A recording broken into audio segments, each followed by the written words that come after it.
البارحة وصلت اسطنبول، وصلت متأخر بعد منتصف الليل، وصلت جوعان، فأخذت أكل من أقرب مطعم مفتوح، لأن أغلبية المطاعم بعد منتصف الليل تكون معزلة. أخذت سندويشة شاورما لحم، وكانت أتعس شاورما لحم ما أكلها بحياتي، أو يسموها الدونر. فاليوم قررت أنه أروح آكل أطيب أكل تركي باسطنبول.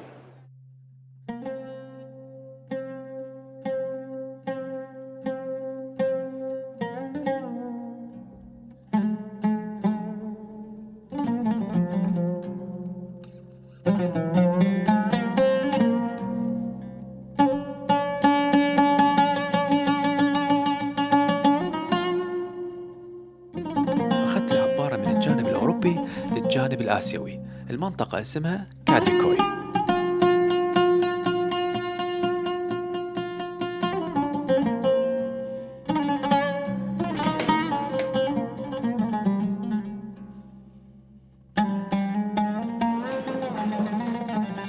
ما شاء الله.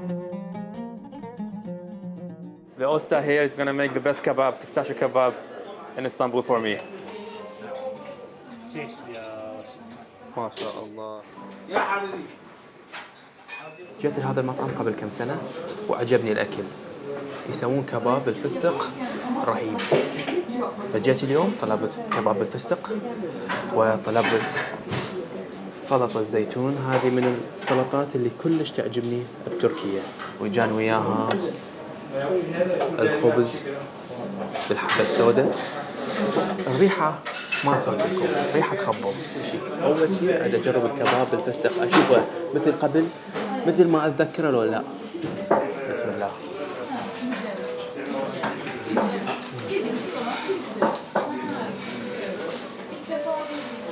رهيب رهيب رهيب. مسوين خبطة رهيبة، يستعملون لحم بقر ولحم خروف، ويحطون وياه فستق حلبي. المشكلة ما أريد أكله ويا شغلات ثانية، عمود لا يضيع الطعم، طعمه رهيب. ناخذ شوية خبز، نخلي الكباباية الحلوة دي، وعدهم بصل وسماق وطماطم مشوية. وهذا هيك واحد ياكل الأكل. هاي تشكيلة الرهيبة. شلون بسم الله.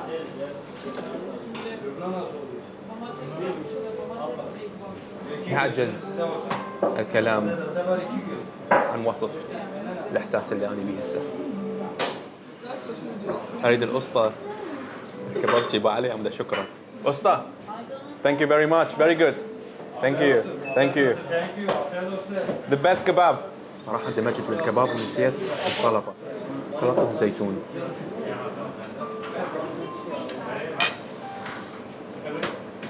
أنصحكم بها، رهيبة.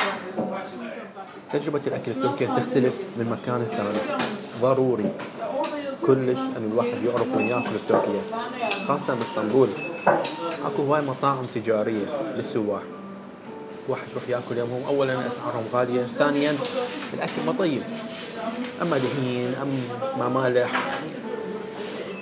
أنا مريت بهذه التجربة. بعدين بديت أدور على المطاعم اللي يروحوا لها الأتراك.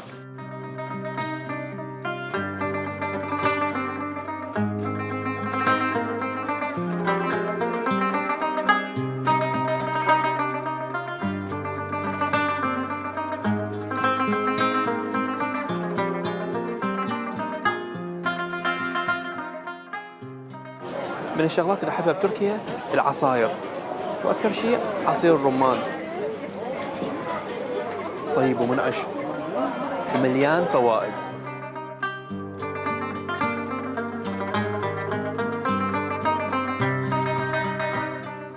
من الأشياء المشهورين بها الأتراك والطيبة الطرشي.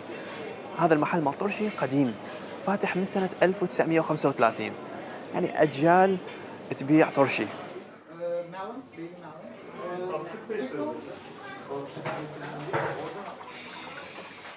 راح أجرب الترشي ويا مي الترشي، حامض ومالح، يصحصح الواحد.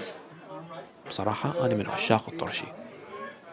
هسه فتحة الشهيتي لازم أروح ألقي لي أكلة مضبوطة. اللي يحب المحار أكو محلات تبيع المحار محشي مع تمن.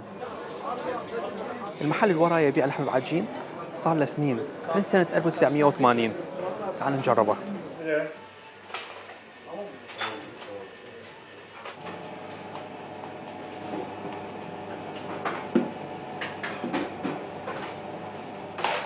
أول شيء تجرب اللبن مالتهم، اللبن التركي. شوفوا الوخفة اللي عليه. بسم الله.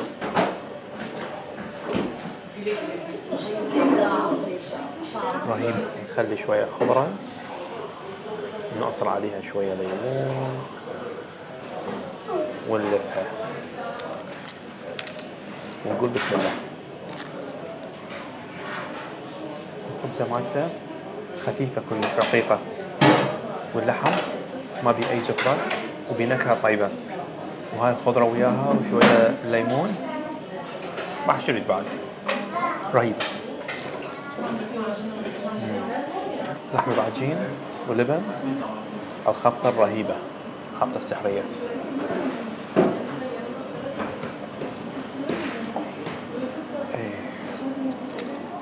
مشكلة هنا العين بصيرة والبطن صغيرة. عيني جوعانة أريد آكل كل شيء بس شبعان.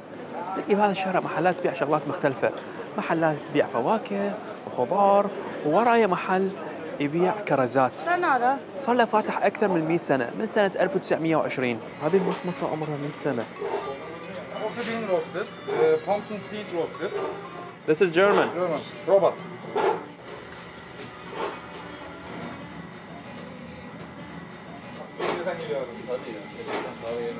هذه الماكينة الثانية عمرها تقريبا 100 سنة، يستخدموها لطحن القهوة التركية. Inside rock inside. Okay.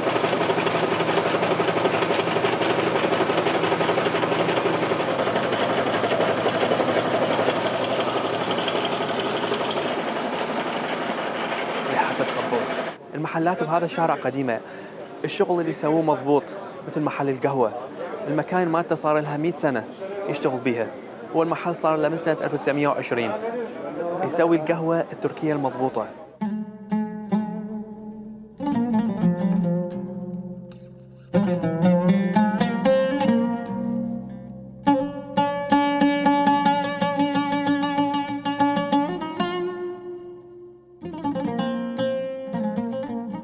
بعدها رجعت للجانب الأوروبي، المنطقة اسمها سيركيتشي، لين اشتهيت قص على الحطب.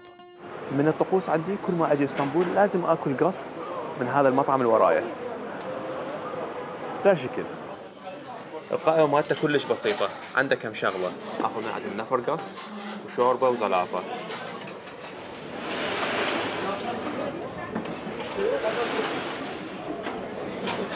هم يسموه شاه كباب، أنا أسميه قص. سلطة عادية، خيار وطماطة وفلفل وشوية معدنوس. وصل شلونه رهيب. الخبز مالكم يكون كلش خفيف، هذا لو وياه صمون عراقي هيطلع متأكد. شو نحط لها؟ بصل وصمون، شوية خضرة، نلفها. صارت اللقمة جاهزة. بسم الله.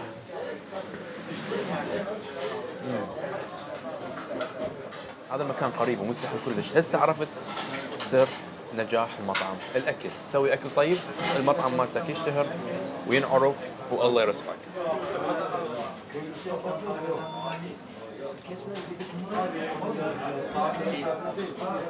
صراحة شغلة واحدة مضوجتني، يخلص بسرعة. شوربة العدس التركية طيبة، مشهورين بيها. شوية فلفل أحمر عليها وليمون. الجو شوية بارد، أحسن شي واحد يدفي نفسه بشوربة عدس. بعدها رحت المحل حلويات مشهور فاتح من سنة 1864. هسه وقت شنو؟ وقت الحلويات. طلبت منه رايس بودينج، نقطة ضعفي. من أغمض عيني وأهز براسي معناته أني فايت بعالم ثاني. وختمتها بقهوة تركية. مشكلتها تخلص بسرعة. وأنا طالع أخذت منه حلقوم للبيت لأن الحلقوم مالته رهيب.